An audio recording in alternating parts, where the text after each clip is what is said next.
Hi guys! So, follow me on this journey.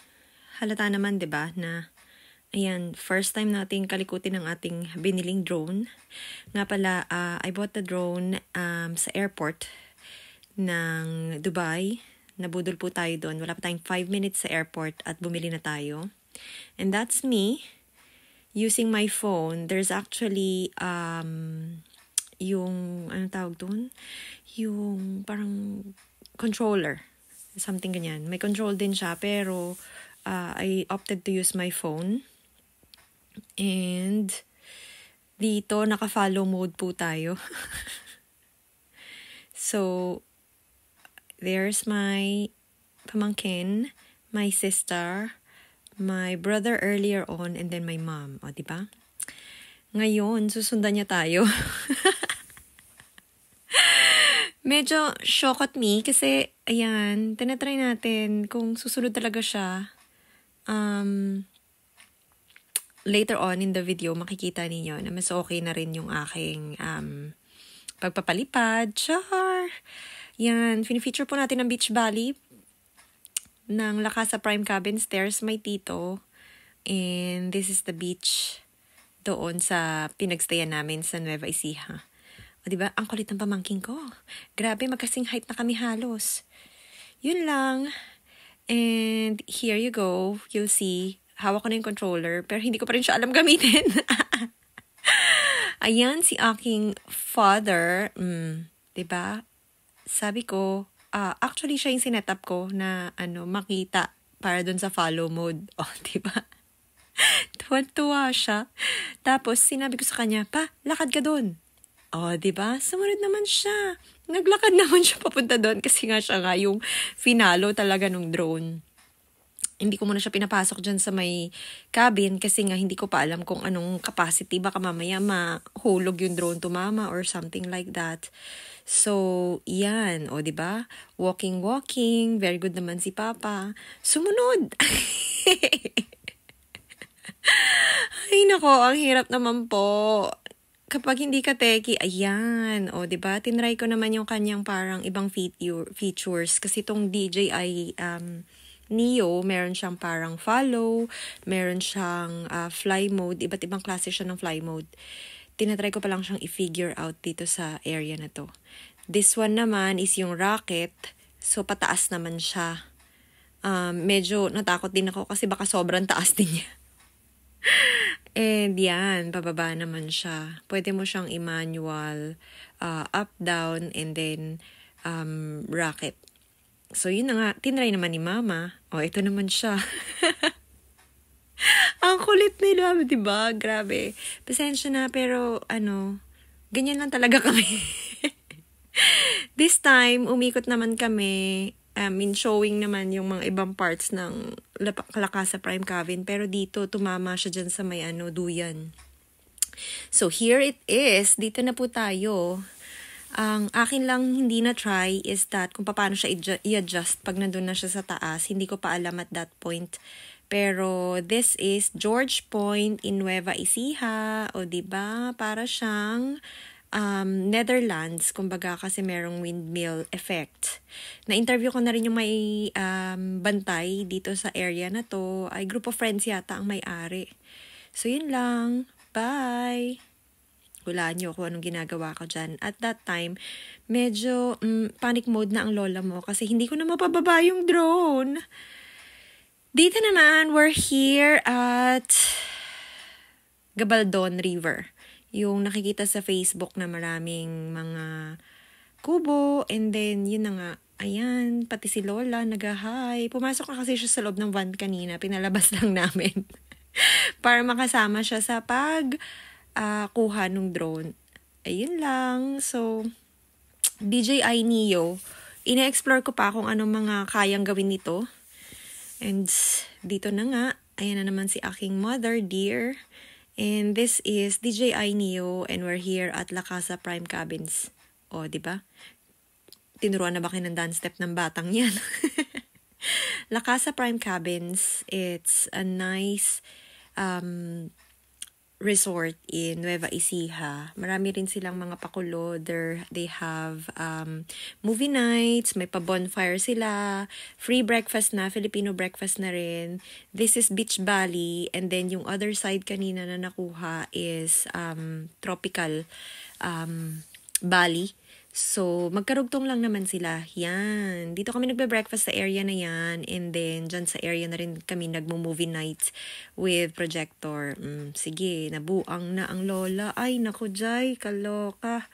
Diyos mio, nakakaloka. But anyway, yeah, may KTV room din sila for additional price of, I think, 3,000 if I'm not mistaken. So, eto na nga.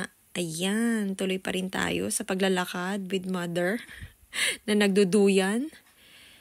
By the way, nakakatuwa pala tong DJI Neo na to kasi ilalagay mo lang yung kamay mo sa ilalim, bababa na siya, magsa-stop na siya. Dito naman, tinatry ko yung parang circumferential something feature ng DJI Neo kung saan, iikot lang siya kung saang location mo. Excited na akong gamitin tong drone na to kung saan man dito sa Ireland. Pero hindi ako nagsisi na nabudol ako, char. Nabili ko tong drone na ito. Ayan naman yung shots niya kapag kumukuha ka ng skyrocket mode and then ipapaikot mo siya. O diba, ang ganda-ganda dito, guys. Try niya na. Go, book yourselves na dun sa hotel na yan. Kasi sobrang tahimik and meron silang mga pakulupa. May mga food, may mga merienda din sila kasi marami talagang ate and kuya na mag-a-assist sa'yo dyan sa cabin resort na yan. So, hindi na masama, 'di ba, for a drone na mini lang siya, as in maliit lang talaga siya. Sobrang handy kung gusto mo lang lumabas, hindi mo na kailangang ma-stress kasi ang dami mo pang ikakabit-kabit doon sa mismong drone. Phone mo lang and the drone itself, it's enough para makakuha ka ng mga ganitong shots. So soon, hopefully, pag nakalabas ako ulit dito sa Ireland, makakuha ako ng mga ibang shots.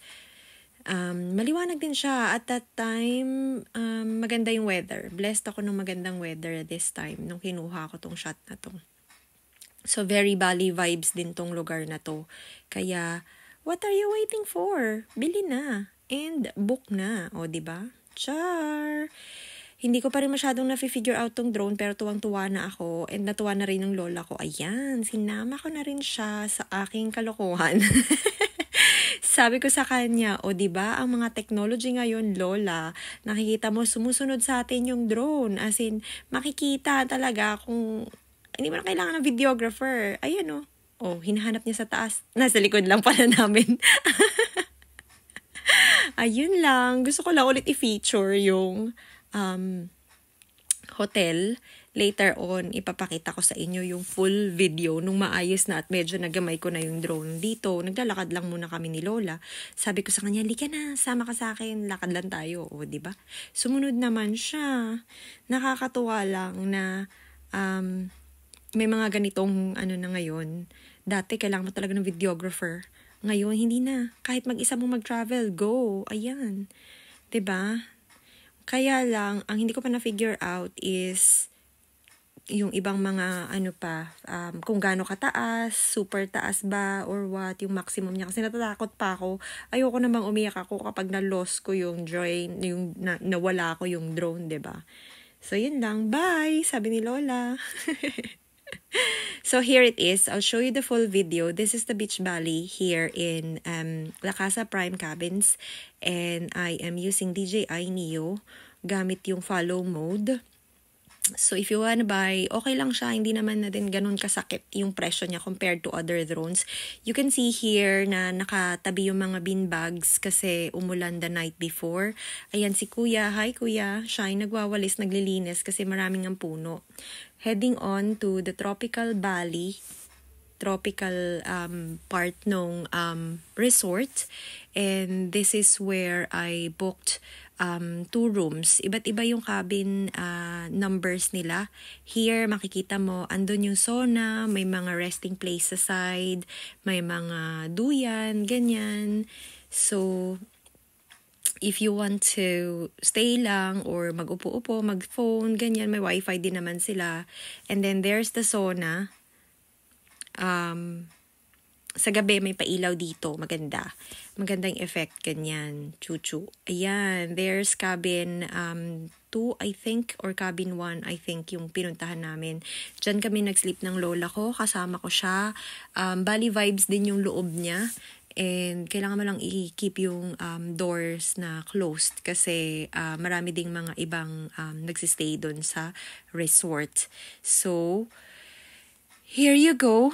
We're heading on to the other parts of the cabin resort. Ayan. Kung makikita niyo yung stairs na yan, up that stairs, makikita mo ay may pool para sa mga gustong mag-swimming apart from the pool dun sa may beach valley. So, syempre, medyo careful din ako. Diyan sa may left part ng aking dinadaanan ay doon nila ginagawa yung bonfire kapag maganda ang gabi. If it's dry, they're going to set up the bonfire for you with the marshmallows. Kasama na yun doon sa binayaran mo. And then, ito yung receiving area nila. You can order drinks, you can order food. Doon sa right part nito, if you can see the stairs dyan sa side, nag-breakfast din kami dyan. Breakfast with the view ang peg kasi makikita mo talaga yung paligid, yung tanawin and all. Yung nasa right na cabin, just what I have passed recently lang, yung dyan lang, dito sa banda rito, yan. Diyan naman yung isang binook ko for the rest of my family kasi malaki siya. I think that was cabin 5. And then they have more cabins here, cabins for groups and other people. Ayun, sa taas nitong kainan na area, may mga cabins pa doon for mas maraming tao. Kung halimbawang barkada kayo or team building siguro, if you wanna try here, try nyo na. So yun na, bye-bye na, sabi ni Lola. Yun lang. Also, this is another shot of the drone.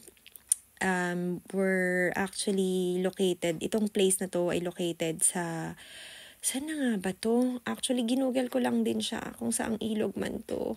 Somewhere in Nueva Ecija. Kasi gusto ko lang itry yung shot nung drone. And ayun na siya, pinataas ko na siya ng bongga here sa place na to. Kasi alam ko medyo malawak siya, walang tatamaan yung drone. Ayan, o diba? Clear naman siya. Yun lang. Wala lang, gusto ko lang na maglagay ng voice over sa videos ko. And that's all. You can buy DJI Neo. Recommended ko na rin siya. And then, try nyo na rin na bumili. Check-in sa La Casa Prime Cabins. Yun lang. Bye. There's my brother.